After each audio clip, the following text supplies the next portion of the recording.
आज हम बात करेंगे advents of Europeans and consolidation of British power in India. पहला चैप्टर है मॉडर्न इंडिया का, राजीव अहिर की बुक से।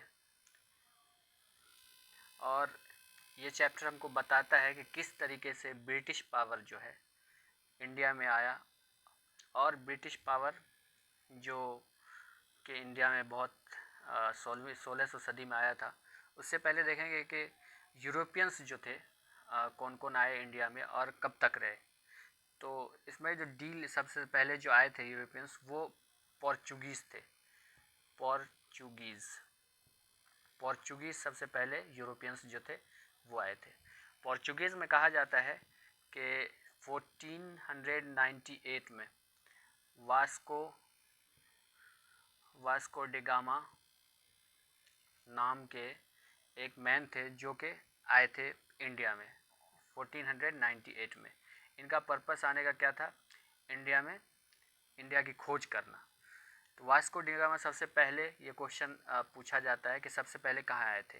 तो वास्को डिगामा जो आए थे, ही अराइव्ड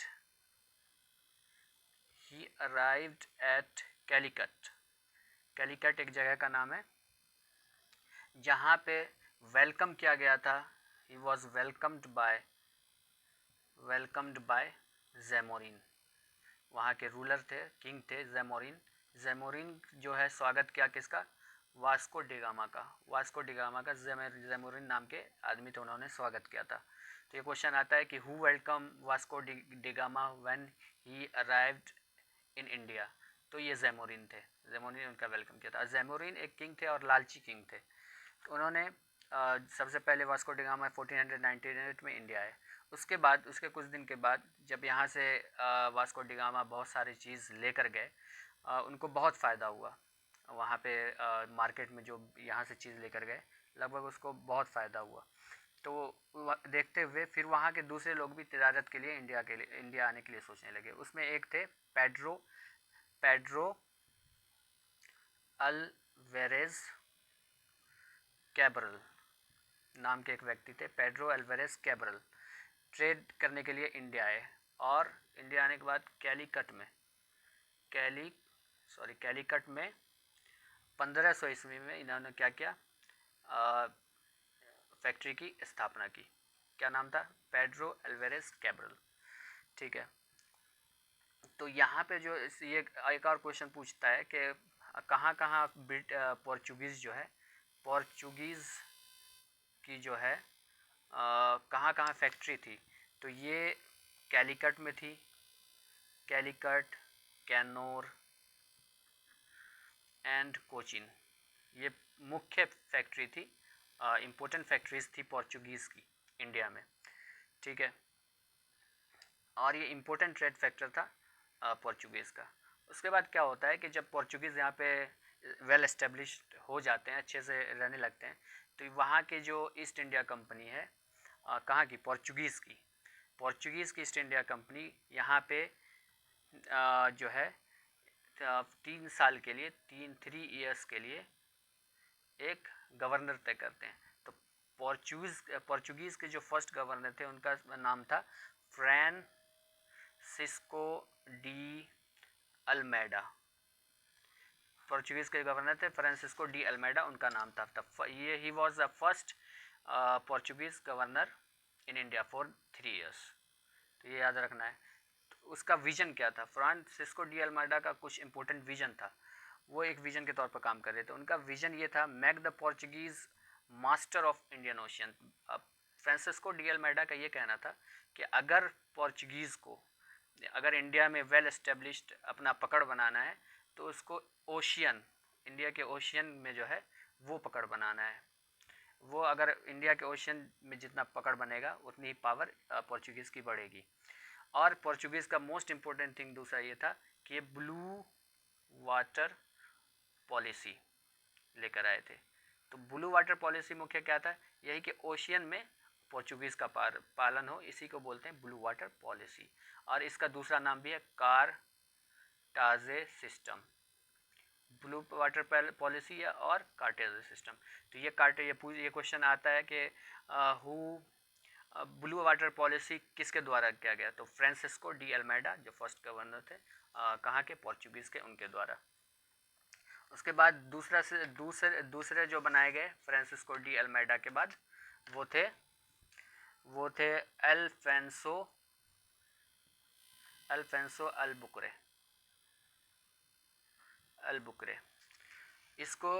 इनको जो है अल्फोंसो अल्बुकरे को कहा जाता है रियल फाउंडर ऑफ पोर्चुगीज। तो क्वेश्चन आया who was the real founder of Portuguese? तो Alfonso Albuquerque was the real founder of Portuguese. उसके बाद इनका जो मुख्य कारण था वो अच्छा इन्होंने जो पोर्चुगीज़ के लिए किया वो इंट्रोड्यूस किया क्या परमिट सिस्टम मतलब एक तरह का दस्तक होता था जिससे परमिट होता था कि जहाज़ को आप यहाँ पे ला सकते हैं। पहले ऐसा था कि जिनका इलाका होता था वो दूसरे शिप्स को नहीं आने देते थे। ये एक बात देखिए कि जब अल्फोंसो अल्बुकरे या डी अल्मेडा यानी पोर्चुगीज़ यहाँ पे थे, तो यहाँ पे जो है उनकी पकड़ थी और यहाँ पे जो ये इलाका था उसमें अरब्स, चाइनीज़ और दूसरे बहुत सारे लोग यहाँ पे ट्रेड करते थे।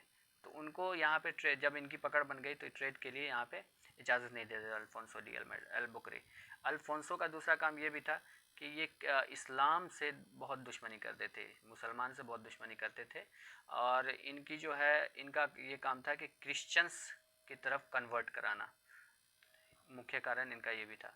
और उस समय में जो है कहते हैं कि फ्रांस जो है क्रिश्चियनिटी के लिए बहुत जाना जाता था। तो इनका ये काम था कि यहाँ आकर के यहाँ के हिंदू को और मुस्लिम्स को जो भी दूसरे धर्म के उनको क्रिश्चियन में कन्वर्ट करना। ठीक है। और तीसरा इनके बारे में कहा जाता है मोस्ट इम्पोर्टेंट थिंग अल्फोंसो अल्बुकरे के एक्वायर्ड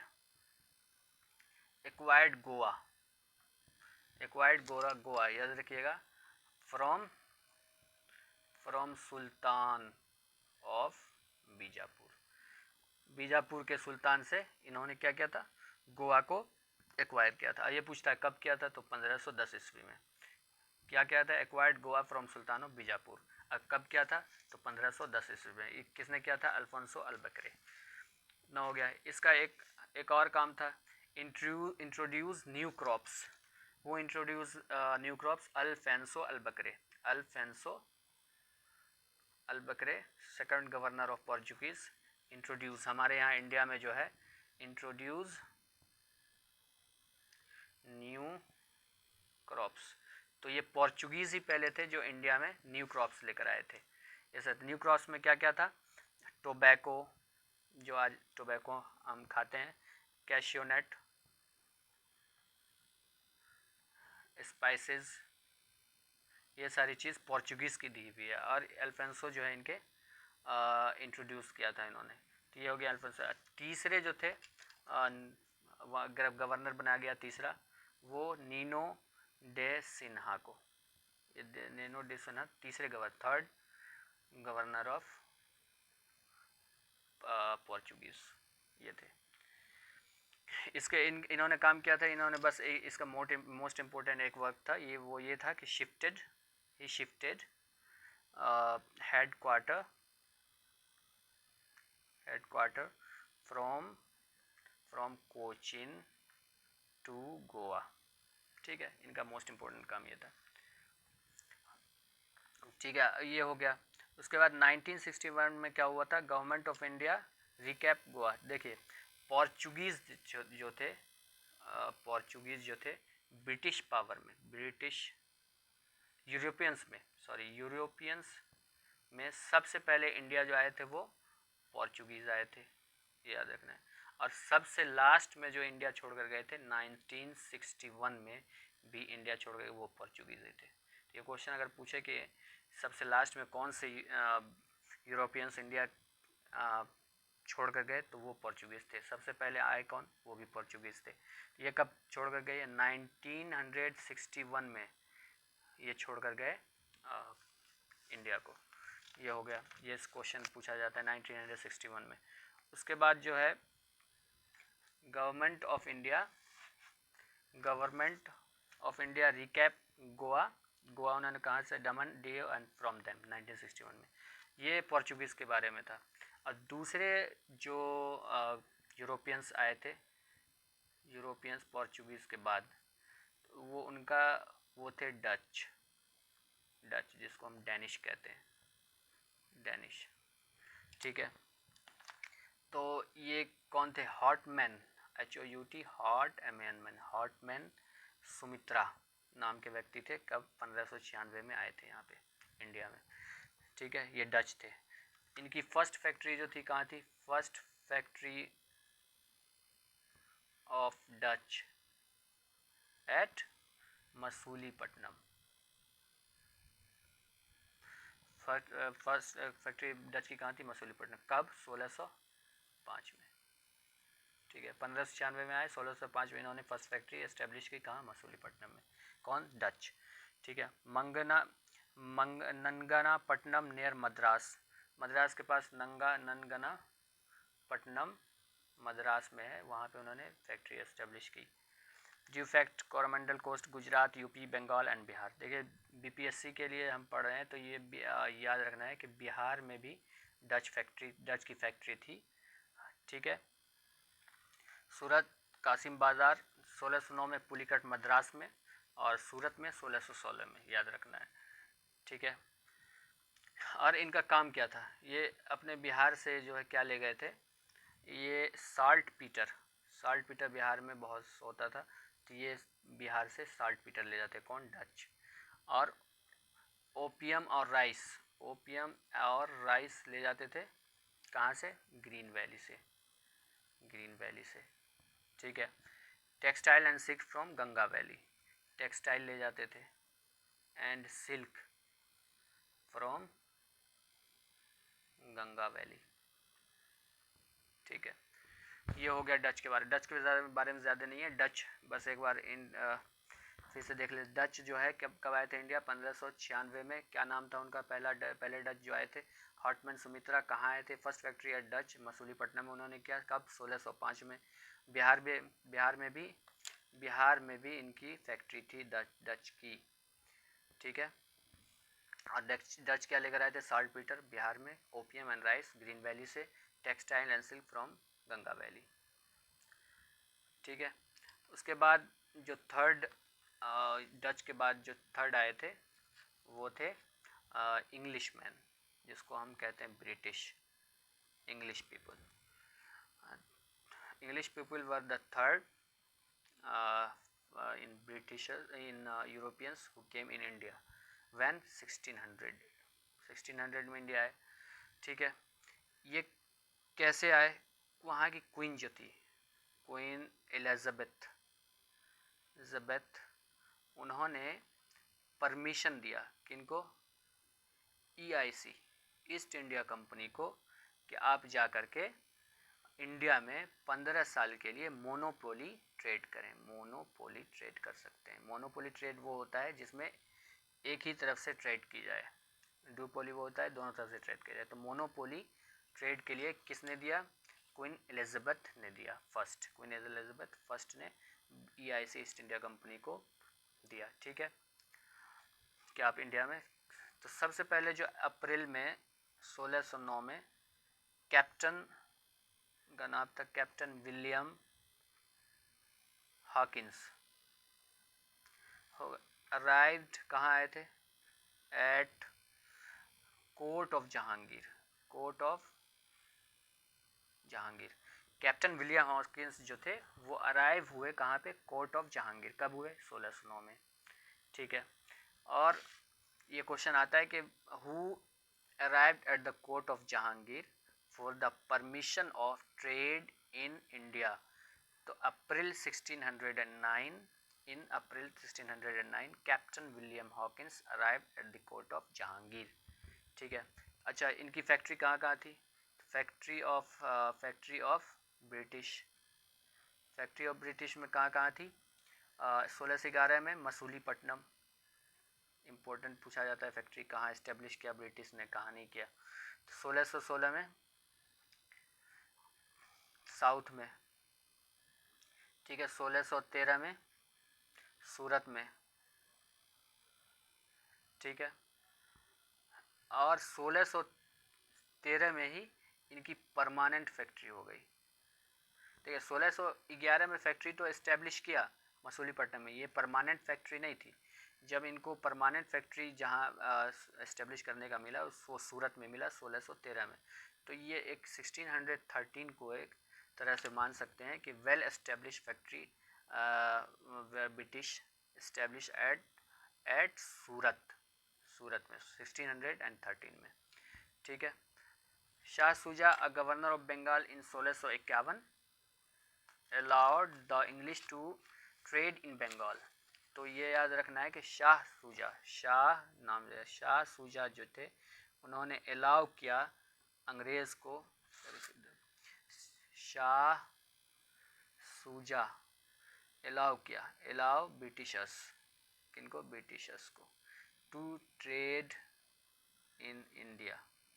शाह सुजा नाम के तो ब्रिटिशर्स को अलाउ किया टू ट्रेड इन इंडिया में ट्रेड करने के लिए। कितना, 3000 पकौड़ा पे, ठीक है। 16 से 51 factories way started at Hooghly Patna, ठीक है। पीपीएससी के लिए फिर से कह रहा हूँ कि पढ़ें तो 1651 में पटना में इन्होंने फैक्ट्री इस्टेब्लिश किया। कौन, ब्रिटिशर्स फैक्ट्री इस्टेब्लिश किया कहाँ, 1651 में पटना में, ठीक है। एट राजमहल के पास पटना में, ठीक है, पटना में। 1651 फैक्ट्रीज वे स्टार्टेड। 1633 में हरियारपुर, बिलासपुर, उड़ीसा। 1633 में याद रखना है, उड़ीसा में नाम जगह क्या था, हरियारपुर, ठीक है। 1651 में ट्रेड एट हुगली बंगाल में, हुगली कहाँ है, बंगाल, नाम सुना होगा आप लोगों ने। 1858 में, ये देखिए 1858 एक्ट के तहत फैक्ट्री जो थी ब्रिटिश ईस्ट इंडिया कंपनी के अंडर में, वो ट्रेड जो है ख़त्म हो गया। एडमिनिस्ट्रेशन जो है ईस्ट इंडिया कंपनी का administration in 1858 administration of East India company ended, ख़त्म हो गया। ईस्ट इंडिया कंपनी के हाथ से छीन लिया गया 1858 में। जितनी फैक्ट्री थी वो किसके अंडर में चली गई, क्वीन एलिजाबेथ के अंदर में, उनके सरकार के अंदर में चली गई, ठीक है। ये हो गया। उसके बाद लास्ट जो आए थे वो थे फ्रेंच, दी फ्रेंच थे, कॉलबर्ट नाम के, याद रखिएगा, कॉलबर्ट फ्रेंच जो थे वो कॉलबर्ट नाम के 1664 में आए, ठीक है। तो किसके तहत, फ्रेंच EIC के तहत, ईस्ट इंडिया कंपनी के तहत 1664 में। फ्रांसिस्को कैरन नाम के थे, फ्रांसिस्को कैरन 1667 में सेटअप फैक्ट्री, इन्होंने फैक्ट्री सेटअप किया इन इंडिया, ठीक है। कहाँ, एट सूरत याद रखना है जगह का नाम, सूरत में, मसूलीपट्टनम में 1669 में, ठीक है। कासिम बाज़ार, पांडुचेरी, माहे, कासिम बाज़ार, पुडुचेरी, ठीक है, बालासोर, यहाँ पे फ्रेंच की फैक्ट्री एस्टेब्लिश हुई, ठीक है। फ्रेंच में कुछ ज़्यादा नहीं है इम्पोर्टेंट, बस इतना है कि कॉलबर्ट नाम के 1664 में आए फ्रेंच ईस्ट इंडिया कंपनी के तौर पर, और उन्होंने सेटअप किया फैक्ट्री, पहली फैक्ट्री सेटअप किया कहाँ पे, सूरत पे 1654। थोड़ा सा क्वेश्चन देख लेते हैं वो कि बैटल ऑफ, कभी कभी पूछता है कि बैटल ऑफ बिदारा किनके बीच हुआ था, कब हुआ था, 1759 में। 1759 में इंग्लिश वर्सेस डच, ठीक है। बैटल ऑफ स्वैली कब हुआ था, इंग्लिश वर्सेस पोर्चुगाल के बीच में, ठीक है। बैटल ऑफ बिदारा 1759 में English versus Dutch, battle of Swally English versus Portugal. ठीक है, battle of Wandiwash, battle of Wandiwash कब हुआ था? English versus French. ठीक है, battle of Wandiwash English versus French. Charter act of 1833, charter act of 1833 ended the monopoly monopoly of East India company, East India company की monopoly ख़त्म कर दी गई। ठीक है, 1833 चार्टर एक्ट 1833। तो ये ब्रीफ इंट्रोडक्शन था, पहला British power consolidation of India. एक तरह रिकैप हम लोग कर लेते हैं।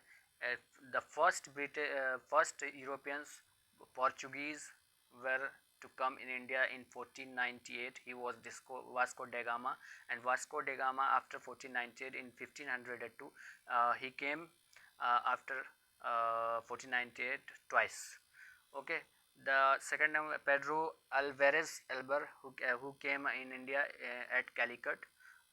Okay, Francisco de Almeida was the first governor of the Portuguese. Alfonso Albuquerque was the second governor of Portuguese. He introduced permit system. ठीक है, Alfonso Albuquerque was third governor of Portuguese. Introduced new crops, tobacco, cashew nut, spices. Nino de Sinha was third governor of Portuguese. Shifted headquarters from Cochin to Goa. After that, second Europeans were Dutch, who came in India, also called Danish. Hotman Sumitra was named in 1596. He established first factory of Dutch at Masulipatam in 1605. He carried as a trade saltpeter from Bihar, opium and rice from Green Valley, textile and silk from Ganga Valley. In third were English. Britishers were come in India as Europeans. Queen Elizabeth I permitted the East India Company to monopoly in India, to trade monopoly in India. In April 1609, Captain William Hawkins arrived at court of Jahangir. First factory established, permanent factory in 1600. In 13 permanent factory settled by Britishers at Surat. They were there as a temporary factory in 1611 in Masulipatam and in 1616 in south. Third were who came in India were French. Fourth Europeans who came in India were French, his name under the Colbert in 1664. Francisco 1664 set up factory in India at Surat. Masulipatam made Kasim Bazar, Peter Balasore. Now we will see battle of Bidara, that is happened in 1759. English versus Dutch. Battle of Swally, English versus Portuguese. Battle of Wandiwash, English versus French. 1813 Charter Act of 1813 1833 ended monopoly of East India Company. That's it. It was from the first chapter of Rajiv Ahir, Modern India. In next video we will see next chapter. Thank you.